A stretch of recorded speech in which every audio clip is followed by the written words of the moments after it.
बिस्मिल्लाहिर्रहमानिर्रहीम। अस्सलाम वालेकुम। कैसे हैं मेरे प्यारे प्यारे दोस्त, मेरी प्यारी प्यारी यूट्यूब फैमिली। तो आज हम बनाने जा रहे हैं फ़्रेंच फ्राइज़ और इस ज़बरदस्त स्क्वायर फ़्रेंच फ्राइज़ की रेसिपी देखने के लिए वीडियो को एंड तक देखिए, और अगर मेरे चैनल पर नए हैं तो चैनल को सब्सक्राइब करें। इसके लिए हमें 3 अदद दरमियाने साइज़ के आलू चाहिए और इसको चौकोर साइज़ में हम काट लेंगे।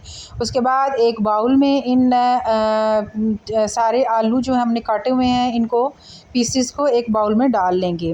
तो सबसे मेन और ज़बरदस्त सा प्रोसेस है कि इसमें आपने क्या ऐड करना है। एक छलनी लेंगे और छलनी की मदद से 2 चम्मच हम कॉर्नफ्लावर लेंगे। मैदा नहीं लेना, कॉर्नफ्लावर के 2 चम्मच हमने लेने हैं ताकि अच्छी सी क्रिस्पी सी इसकी बेस बन जाए। आधा चम्मच या हस्बे ज़रूरत आपने इसमें नमक को ऐड करना है, और नमक ऐड करने के बाद इसको छान लेंगे, और छानने के बाद अगला प्रोसेस देखते हैं।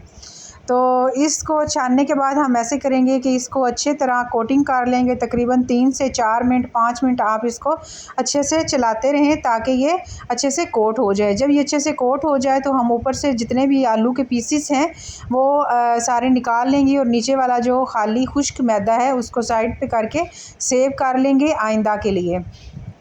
तो चिप्स जो है इस पे कोटिंग हो गई है, तो एक गरम करें इसको ऑयल, और फ्राई पैन में ऑयल अच्छे से जब गर्म हो जाए तो इसको इन सारे पीसेस को उसके अंदर डाल दीजिए, और डालने के बाद अच्छे से चम्मच चलाते रहें जब तक इनका कलर जो है वो गोल्डन ब्राउन हो जाए। और देखिए ज़बरदस्त सा कलर चेंज हो चुका है। तो गोल्डन ब्राउन होने के बाद हम इसको अलहदा से निकाल लेंगे। एक छलनी की मदद से ऑयल इसका निचोड़ लेंगे और इसको डिश आउट कर लेंगे।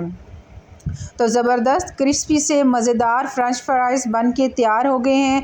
अगर वीडियो पसंद आई है तो लाइक करते जाएं, प्यारा सा अच्छा सा कमेंट करते जाएं, और अगर मेरे चैनल को सब्सक्राइब नहीं किया हुआ तो काइंडली सब्सक्राइब कर दें। इसी के साथ मेरी अगली आने वाली वीडियो तक के लिए अल्लाह हाफ़िज़।